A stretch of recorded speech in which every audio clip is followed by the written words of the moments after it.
ơi con nè ôi cho yên ô đồ tụi ta lọ lấy thì tôi muốn nhiều mù lọ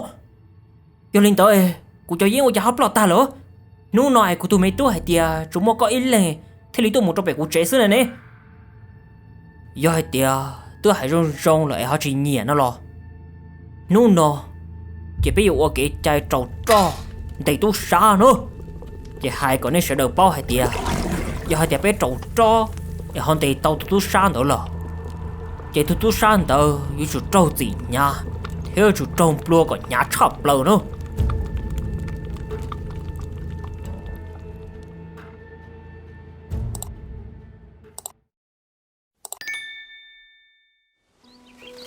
nhớ cho hỏi lưu rồi dẫn tôi bua thầu u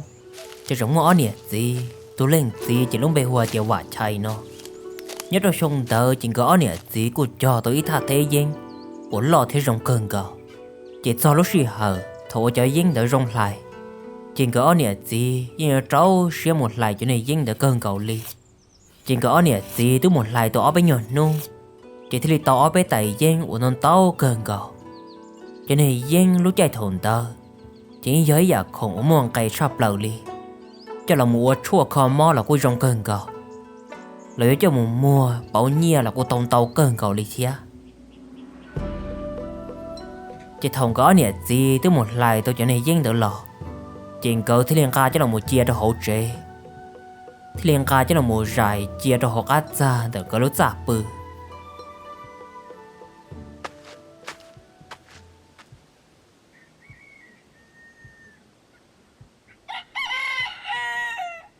chỉ nhớ cho ta kỳ sơn giòn tờ gõ nè gì cũng bà tin cho cả tôi một lại dân cho bua bể tê là chỉ gõ nè gì cô chừng trên có tôi mấy tu ở món núi nhiều lấy cầu tờ lúc xong tờ nhớ rõ trề chỉ nhộp lia ở ly ron tờ ló cờ ui ấy tụi nên ở hậu dân hẹn gương cờ muốn hay lo cho cô do vả chai lấy tôi cứ ti chừng tàu kể tôi một trong tờ vả chai là lúc trề à mẹ tu con nhớ có gì cái chỉ nhớ lại lo ít ta kỳ nói mua đồ từ ta rồi lo lúc nào cũng nhớ cô gì cái một hai dân ta rồi cái con mua đất chia lóc cỡ lo tới giờ thì cô tránh nhà lâu đà rồi thế là sao thì yếu tố cái con nhớ có gì cái tránh nhà lâu mỗi nhà chỉ là hà cô yếu cho một khâu tê là yêu nuôi mà đi cho cá sa tu nó mẹ tu có bộ bò thì con này có gì có một trong này lâu chia họ tư rồi nè lo có chia cho hỗ trợ linh tới chế con cá mong cá coi là mà lo chế thầu hai linh tờ lo cờ thì linh tàu kể là một trò hỗ trợ dạ kha tàu kể là một trò bua tỏ gõ nè gì luôn ra chỉ nếu chừng chỉ linh mong cá trong này lo hoặc cá ra hậu là ít nhiều bia chỉ lo cờ của cá tới rất lâu tự lo tu cố lấy lâu rồi nữa có họ bắt hai con này có gì có theo cũng cả một xử lý ăn nuôi cũng mà lấy cho cá sa tu thọ hai linh tờ ta chỉ lo cờ rồi chỉ lên kha đó này lo tờ tao kể mù lờ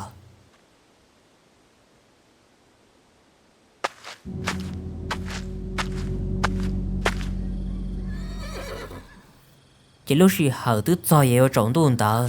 và chạy có nè gì mà lấy tao kể bố bể tê là một trề nhớ trong hôn nó chỉ có một lọ bà tôi một dối dân nhớ trong hồ là luôn rồi và chạy mà nhưng mà xe thì rồng xe cần cờ có một nửa tao mua thì cho dân thầu nó chỉ và chạy thì liên giác khá là một trong hồ ra không là một số xua cho dân trong hồ cá ra hồ để xì nửa xuồng bỏ lấy trà lấy chỉ bỏ cho này dân đỡ li thầu nó chỉ tới qua trong nụ bí mê xe là nửa thì mà sau kia một trong hồ cá ra nó ua chà thầu nó chỉ họ chỉ bỏ được bé tay dân tới đi lờ ơi con nè cho dân ô đồ tụi ta lọ lấy thì tôi muốn nhiều mù lọ hả có gì con này một bao là cha nó nói chè cô tên nó có một tay nó trộn tung con này thầu nó chỉ và chạy thì tờ kia là một trong số đồ rong nó chỉ mà lấy ua hẹn gì hẹn một nông nữa tôi mẹ tu nó nói bố mới lấy tường cả làm cho bé trẻ nó hả chỉ mua gì nó nói tôi chỉ bỏ một lên từ này có sao rồi mà mày tu nó nói bỏ một lên từ tuần nông là tôi ấy tôi ô đất chi nè có bỏ bao tiền gì cho những bao ta rồi nó gì cô xa tao rồi bộ thủ ta kia này lót cửa tôi một cái lâu nè cô hay gọi lót cửa một cái lên hồ cha thông chi thầu và chạy nó kia tao hay để do lót cửa giờ tôi nên gọi dân tụi nó thiết chỉ ta là cái này lâu chỉ nhoi rồi bay tẩy dân tụi thằng nó chỉ và chạy như xã kia là cái gì giờ chỉ do lót cửa sơ lì thằng nó chỉ và chạy thì lên cha khá một trong đó lót cửa lúc trẻ lót cửa có bao nhiêu rồi nhớ mà và chạy có một đã chỉ na và chạy cô nông dân cha kia nữa lo thằng ta kia này có tao mong ca của đất lo cha có vụ bỏ của bé tài dân nè ô chạy cô cho dân trực chỉ lý lo chỉ bỏ đi lỡ cô nhớ bỏ lại cha na thằng ta kia nói chứ cô hãy chỉ mong ca có đất lo theo cô thứ hai trong mấy tua để yêu anh nuôi cô mà đi cho cá sa tôi cho con nó để cô dân chỉ bỏ đi và chạy vô lên tới cô cho dân ô cha hấp lọt ta lỡ nụ nói của tụi mấy tua hay tiệt chúng nó có ít lên thế lý tôi muốn cho bé cô chế xưa này nè thầu nó chỉ lo cờ cô chỉ dùng xe khẩu và chạy chỉ lo liền được lên nó thia và chạy có hay đi coi cô chạy to hay chưa có lìa cô yêu tú xa nhiều có chỗ dính nó bùi vô có hay đi coi có bố một bỏ thơ mà giờ chỉ một bỏ thơ chứ chỉ thơ là tao là lìa đấy cô chỉ dùng xe kia đi họ thầu nó chỉ có online trực chỉ là xe trả xe chè hình rồi hai mùa hai lò chỉ mùa cá mùa hầu chủ do lũ sĩ trả sĩ chê lửa sư thầu nó chỉ và chạy thì đi cho cá mỗi chuyện này tên mình nó cho một sát la đó chữ rõ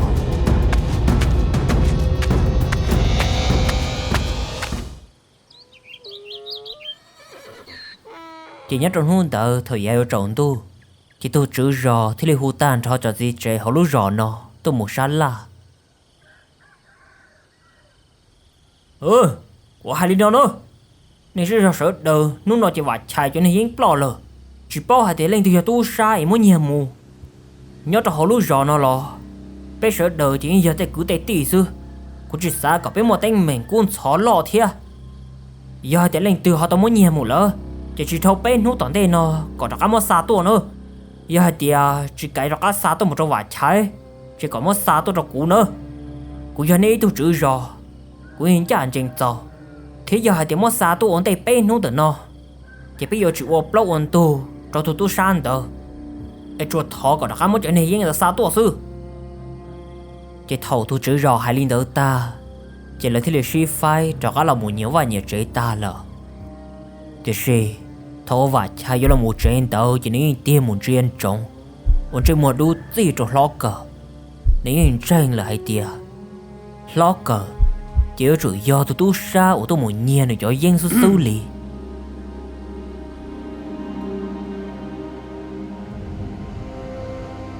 chỉ lúc xì hở tôi thao là tao bé nút tao ăn nó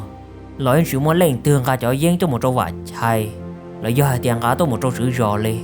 giờ lên tớ chỉ tôi chữ rò thế mà đi hồ là cho cá tôi một xí sát là đùa giờ hai tiền của tôi mới lúc xì hở tao bé nút nó là ai chẳng chỉ muốn lên từ xa tổ thia tôi xa được nó chỉ chủ nhau cho họ bé lúc rõ xử lý nhưng chỉ giờ lên từ họ từ giờ hai tiền tôi hãy rong lại họ chỉ nhẹ nó lo nụ nó chỉ bây giờ ở cái trái trâu trò đầy tôi xa nữa chỉ hai con này sẽ được bao hai tiền giờ hai tiền bé trâu trò để họ đầy tàu tôi xa nữa là chỉ tôi xa nữa như chủ trâu gì nha theo chủ trâu plua còn nhà chọc lâu nữa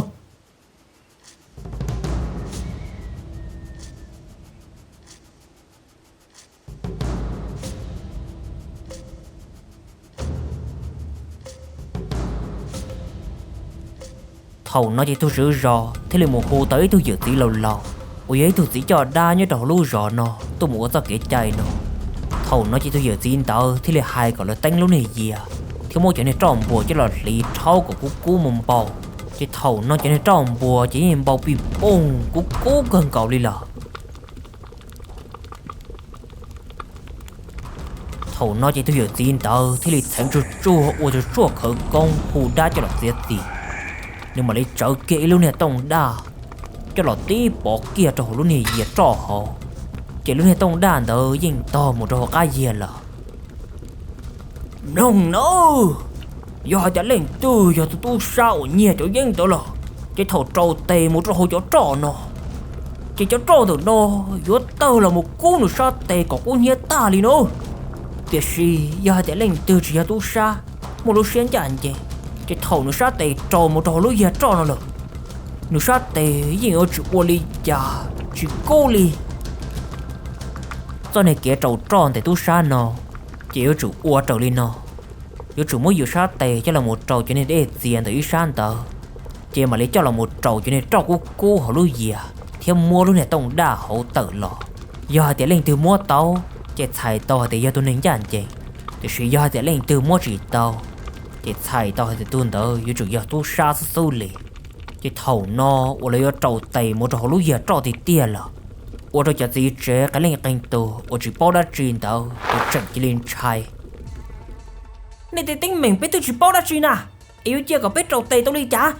giờ thì thế này cái chai nó chỉ lên biết trâu tây mua ai cố biết tây biết tôi chưa tu san à ai và trái giờ đi tới chỉ coi chúng tôi khó biết lấy có bùi gì mà à cũng chỉ khó này liệu suy thọ cái này sẽ là bao hai tia cho này cái chai nó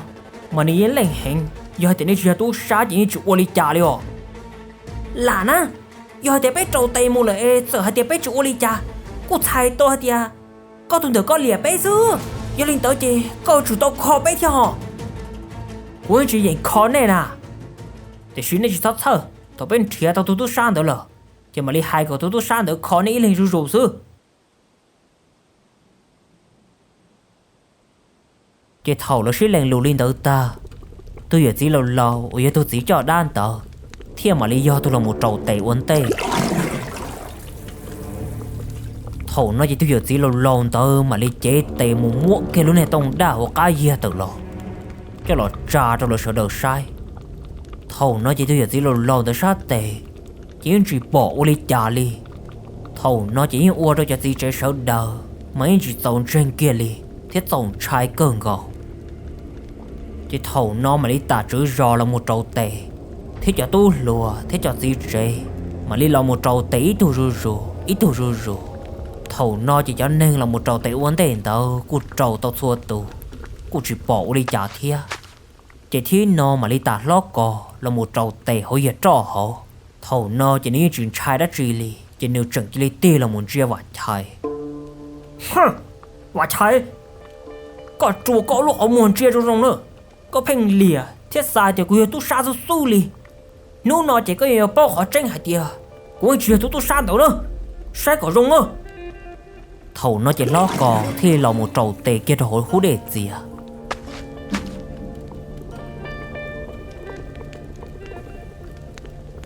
cho nên mà đi chế tệ là một mua kia lúc này tông đá hoặc cái gì thầu cho là một trâu là sợ đầu sai thầu nó chỉ lo cửa sát tệ nhưng chỉ ô li trà chỉ cú nhia li thì ô trâu vải chài mà bông xia hẹn cơn gạo li thia hả chia lo cửa lo giờ lên tới lên từ hơi tụi tôi sát tiền nó lúc xí hờn tao chỉ mấy tụi gì trẻ ở nhớ chỉ đê tròn tao nếu lúc bề hoa tiệt tu ở dưới tụi gì trẻ ở những tụi tu kẻ cơn gạo thọ nó tốn trái mùa chỉ tờ hư lu chia cho u trâu nó để chê mà nhớ chỉ trừ ở lúc họ mua mà lại cho u trâu nó vậy lên trái cơn gạo thầu nó chỉ tôi giờ gì lâu lâu thế tôi chữ ròn ria chỉ bỏ tôi hai tiệt tu mà những ua tê giả ua giờ cơn cầu li ôi cha tu ôi cha có luôn chơi mùi tự ta đi có chỉ cá trâu tây lo à cú là muốn trai đó cú tí ra tu sai cú muốn trai u đã chi à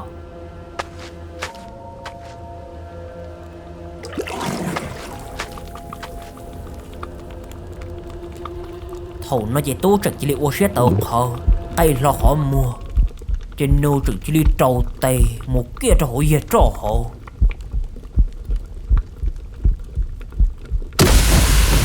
thầu nó chỉ nên trò hộ đối về mấy tờ bung tờ là một cô tu sát tệ thế cô luôn chạy mua ô trâu tu mấy mò thế cô từ hành chỉ hành li wow quá là cú là ba cú theo thầu nó chỉ tu sát tệ thế tu luôn chạy mua chỉ trâu chỉ nên tròn được tờ cho là một cô ô trâu mà yên lấy tới thì ít thằng lì thầu nó chỉ tôi ít chê mà yên mò hẹn cú lù nương mà yên ti chẳng chỉ trang lì lò con ta bây giờ tụi tôi sao được con à có một cuộc chơi với một chia họ từ lỡ có chỉ đó xa tôi kia đâu chưa lên tới chị cô yên một con tôi kẹp có trên nó nào wow mau cú luôn liền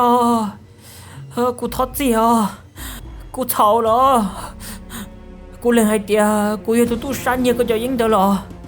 cũng bảo đi cho asa tôi đâu coi thọ coi chơi cũng cho xuyên theo thầu nó chỉ tu mà gì mò nhả cơn cò nếu u chỉ tàu chỉ nên thế là hồ nữa tụi bọn nè u nhớ chỉ đế trong tàu có chỉ lấy kia chính chỉ chén là một ca cho nên dính u này nhiên tàu cho ca cho là một trâu và chạy sư lì chỉ thầu u này tụi bọn nè tới một ca cho dính tôi là một trâu và chạy ta là chỉ thầu no mà tuอยู่chữ tàu bông cái bông bùa bông nhia cho là một kho cho nên nhớ là hổ rõ thia u chữ tàu kho cho xua lên u tôi muốn cho là trâu tì cho nhớ trâu nó nọ thầu nó chỉ tu mà yên trồng lúa hành cơn cò u cho tu luôn nên mà chỉ chuối giả đã trì lì lọ thế gì tu nên u sẽ phải lì hia tu sa tu nhiên tờ chỉ chỉ đi với dòng gì lì trên tế tọt an tờ thầu là sợ đời một trâu tê ta lên tờ sư chỉ tu cho nên cái của trâu cho nên tròn tờ lọc cô thầu no mà gì mò thì cô hẹn cơn cầu đi lò nhưng mò hẹn chỉ hay của trâu tu mà nhìn trả ít số chỉ chê li chỉ thầu no chẳng chỉ li của trâu tu sợ chỉ tàu bơ lá nhớ trâu sổ ra được sư nhưng sợ chỉ tàu dùng một trâu khó tư li lò chỉ trên tế tọt an tờ cho nên kết san tờ chẳng chỉ li pi vòng theo lư rù tu mà những ua trâu trường xe theo chủ lư hẹn cơn cầu thầu nó chỉ tu thuộc bọn nè là con trai thế chỉ xa tu thuộc gì là chỉ xa vô lực thia chỉ tu thuộc bọn nè chẳng chỉ lấy mua tu trâu chỉ chẳng chỉ lấy khờ nữa thế này không chờ kia là muốn trâu này tài nho là cái thầu nó cho chúa tu in lệ nho cho hỗ trợ lực sư thầu nó tu chỉ nè nôn tông được tu mò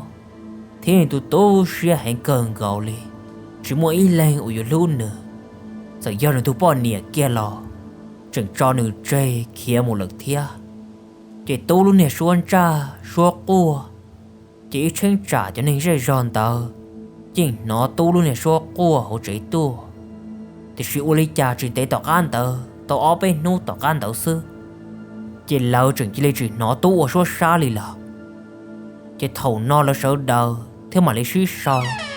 mà tu một khe tu luôn nè khó trông chế cả là một sai trò hỗ trợ nó